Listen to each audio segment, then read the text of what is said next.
Hey guys, it's Andrew, Steel City Scented. Thank you for joining me for another gym heater side chat. I'm waiting for my gym to warm up. It is freezing. I can't. Actually, I left my gym heater on yesterday, so it's not as cold. Anyways, so on this theme of fragrance selection, because we're in a quite amorous season or day tomorrow, I guess. For anyone that's going out tomorrow, enjoy. Please be careful.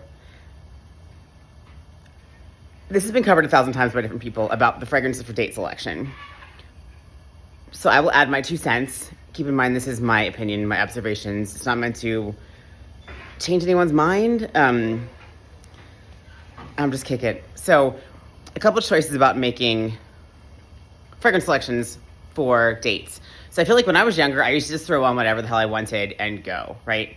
But as I'm getting older, unfortunately or fortunately, I try to be a little bit more conscious about fragrance choices in general, regardless of whether I'm going on a date or not, which I have not gone on a date in a really long time, much to my chagrin and much to my inaction. So that's a separate conversation for another day. But so a couple things. So if you are on an app or if you are on the old-fashioned website or whatever you're doing, right, meeting people in real life, and you decide to go out with someone, I think a fair question to have in your profile, talk to someone, is ask them if they're sensitive to scents.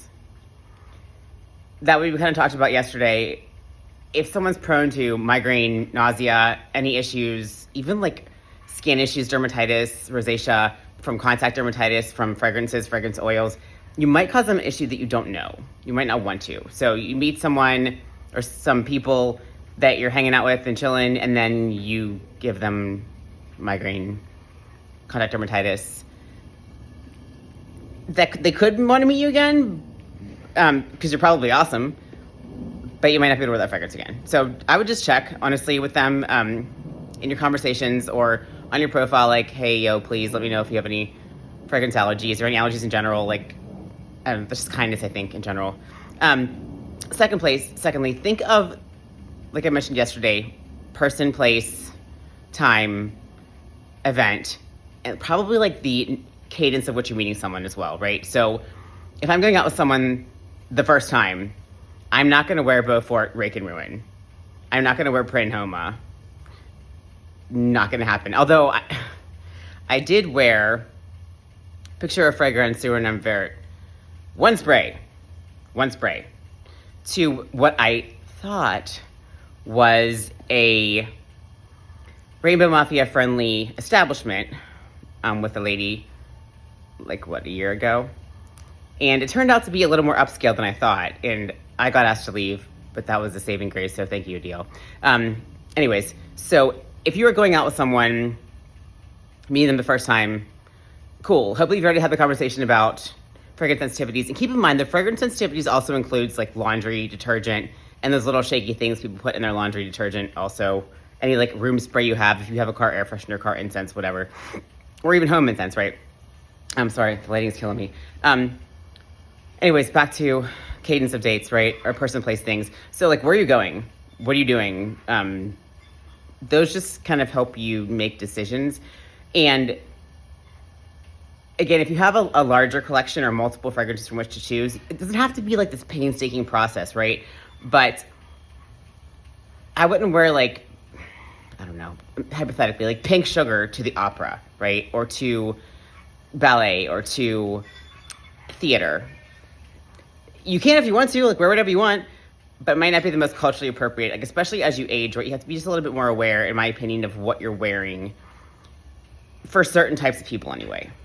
So, secondly, then things, let me pause this to try to remember what else I was going to say.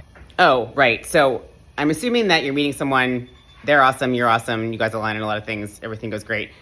Cool. The fragrance that you wear, they wear for those dates, occasions, whatever, cool. But if it does not go well, you might have a negative scent memory associated with that fragrance. So if you love something and you wore it out with this person and it sucked, or over time that person became toxic and you said, deuces, I'm not hanging out with this, now you have a negative scent memory associated with that fragrance. You could choose to wear it for sure, but you may have a legacy just you don't want to remember with that fragrance. So I'm not saying you shouldn't wear your fragrance that you love around people that you love, but now I know personally I have probably a drawer full of fragrances I only wear on certain occasions, because when I wear them, they remind me of harm, that like physical or emotional or other kinds of harm that were done to me because of other people. Like I can wade through, I can sit with hard feelings, that's fine. But when someone else comes at you, it's just kind of hard to wear something when you've been, fucked with. So, okay, lastly, God, my memory sucks today. Oh yeah, most importantly, when you're going out with someone, I joke that it's like eau de confidence, right? But it is. Yourself. Needless to say, when you're going out with someone, I hope that you give the most authentic version of yourself and they give the most authentic version of themselves. Because at the end of the day, that's who you are. That's how you are. And when you let your confidence and your light shine, you radiate positive neurotoxins anyways, that does change your hormonal balance and you smell differently, right? If you're pissed off and mad or lying, or your body actually neurophysically changes, so you smell differently than if you are happy, right? So just try to give yourself lots of positive, be yourself, do your thing, and I hope that your confidence shines bigger and brighter and smells better and is better and just has a scent bubble and glow bubble than any fragrance you will ever wear. So go do your thing, go rock out. I hope if you're going on dates, if you're going on a date by yourself, take yourself to dinner, man, just do your thing by yourself. You can Netflix and chill with yourself. So whatever you want to do in any situation, though, have a great time, be yourself, scent what you need to do, and keep priorities in check. I'll talk to you guys soon. Take care. Bye.